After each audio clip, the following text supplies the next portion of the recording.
never feel the way I feel. You don't know if my love is real. Baby, listen to me, here's the deal. When you're not here, I'm not the same. I'm needing a new chapter, babe. Been stuck here in a bed for days. I've been staring at the telephone, cause when you're gone, I miss your face.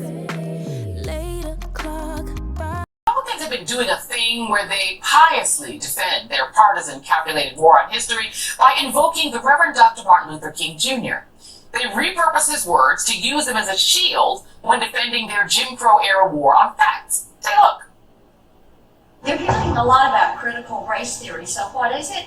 This is a form of teaching that teaches our kids that America is systemically racist and that you're either an oppressor or a victim, and judge a person by the color of their skin, not the content of their character.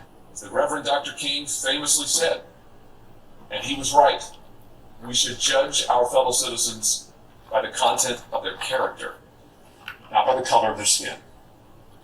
Mr. President, we need a strong nation with strong citizens who see each other as Americans, not as oppressors or oppressed. Critical race theory goes against everything Martin Luther King has ever told us. Don't judge us by the color of our skin. And now they're embracing it, right? They're going backwards. In doing so, they dismiss and diminish the breadth of Dr. King's actual work and teachings. What they fail to note is that throughout his life, Dr. King spoke regularly about eradicating racism, militarism, and poverty. He called for just and equitable housing. He demanded that people be provided a livable wage and called for an end to healthcare disparities. And finally, and most enduringly, he worked to prevent voter suppression. A mission that remains just as urgent today as it was in 1963 because of the modern Republican Party. You see, it's easy to invoke a few lines that you memorized in high school from a speech, but it's a lot harder to hear the totality of his message. If they actually dug a little deeper or read a little more than just the cliff notes of his work, they would know that Dr. King also said, and I'll quote, "It is obvious if a man is entered at the starting line in a race 300 years after another man, the first would have to perform some impossible feat to catch up with his fellow runner," unquote. What modern-day Republicans willfully ignore in their revisionist history of King is that when he was alive, he was demonized, surveilled, and accused of being, wait for it, a communist. Sound familiar? What Kevin and his fellow Republicans might want to consider are a few other words from one of the Reverend's sermons. Quote, "Nothing in all the world is more dangerous than sincere ignorance and conscientious stupidity." I'm joined now by Dr. Bernice A. King, CEO of the King Center and the daughter of the Reverend Dr. Martin Luther King Jr.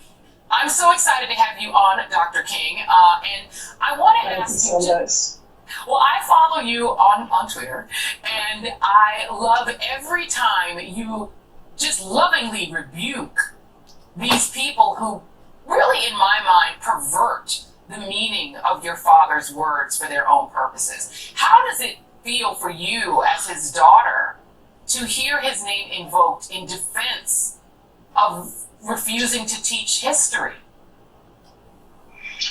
Well, I mean, come on, it is insulting.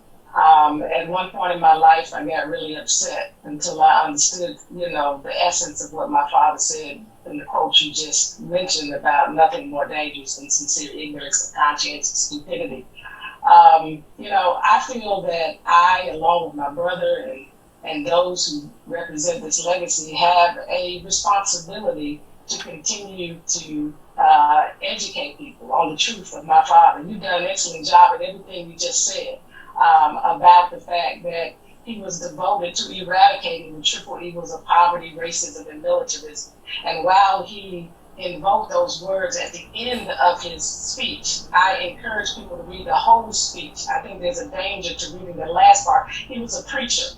Preachers will lay out conditions and circumstances and challenges, and at the end, they want to leave you with a sense of hope.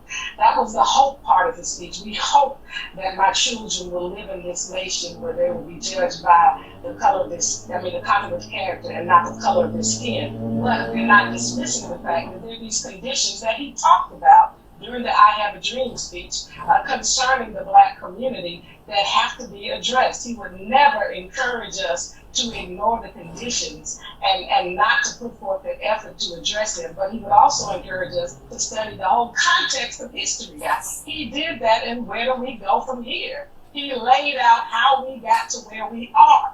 And so Daddy would never say, excuse the history and let's just start here. You said it so excellently when he said when you start behind the race. He also said if a nation has done something against the people for hundreds of years, then it must also turn around and do something for those people. I would suggest, although he did not use the words reparations, he was suggesting reparations. Now, what that looks like practically is a whole nother discussion. And so, you know, that's why I always say, do not take excerpts from my father. Study him holistically. There is a lot. He wrote extensively. That's the beauty of all of this. No matter what people try to say, there are books out, and I thank God we just did a new publishing deal, so there are going to be more books out and more writings so that the record will continue to be straight. And I thank God that he was able to write like this, because for people to be able to misappropriate him this way is actually beyond insulting. But, you know, what helps me and gives me relief is the scripture, you shall know the truth, and the truth shall set you free. And so I'm free from the anger. And I see my responsibility to say, no, you will not misappropriate my father this way, because that is not, I'm one of those 4 children. And frankly, I don't like the state and condition of Black America right now, not because of anything he did, but because it's what has been, not just been done to us, but things that are continuing to be done.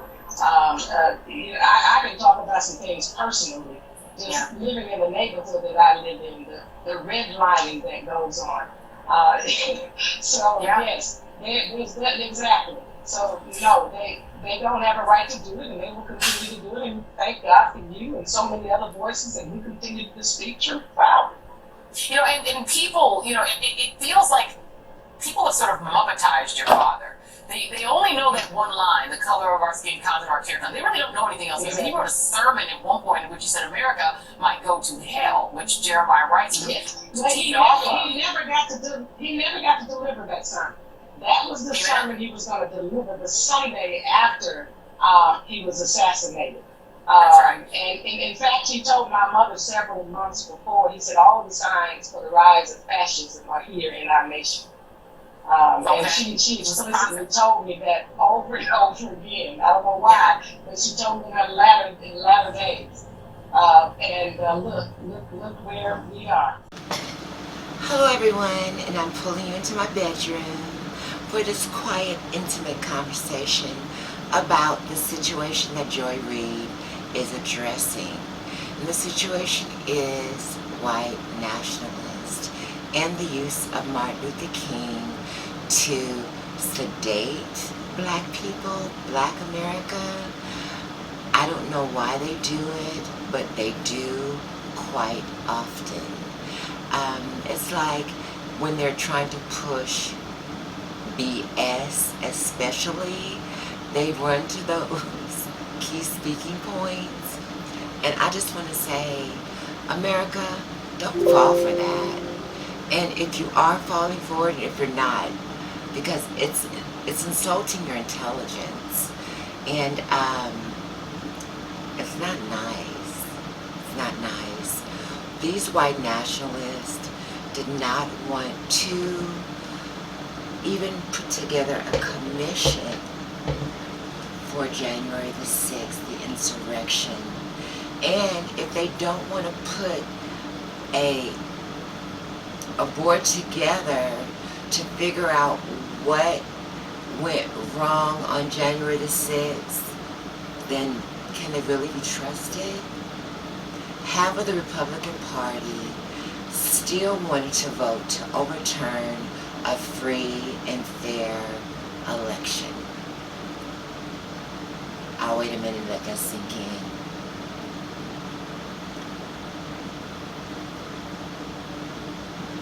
So, if these very same people that wanted to overturn an election can turn around and believe be duplicitous. And the next word that come out of their mouths is Dr. Martin Luther King, when they know they don't have people like me that look like me and may look like you. They don't have our interest at heart, our best interest at heart, excuse me. So I say all this to say, white nationalists, please stop using Dr. Martin Luther King to push your narrative, because he wouldn't go for that. As you can see what his daughter says in the footage, Dr. Martin Luther King did not, would not, will not promote you or anything that you believe in. So people, it's really, like they say, knowledge is power. It's time for us to start really believing that adage and really start getting the knowledge that we need to pull ourselves out of this situation and to elect better people to represent us.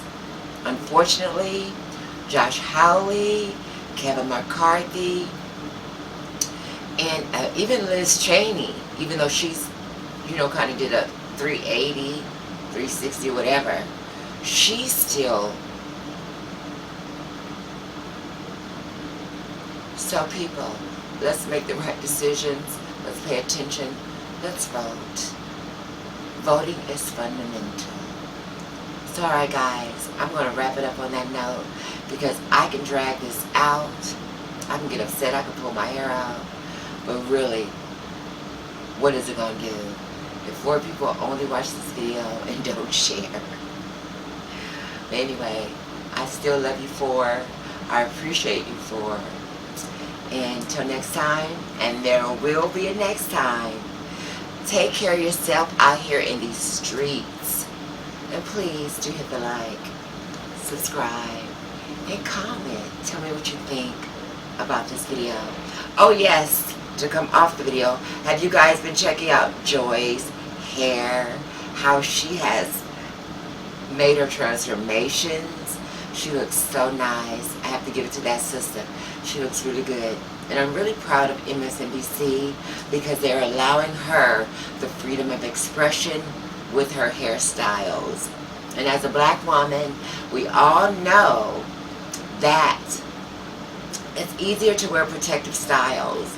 And so in her honor, I wore my twist. So, there it is. Alright guys, until next time, be good. Alright my beloved love bugs, I'm out. Don't forget to hit the like, comment, and subscribe if you haven't already, to become a friend of the show.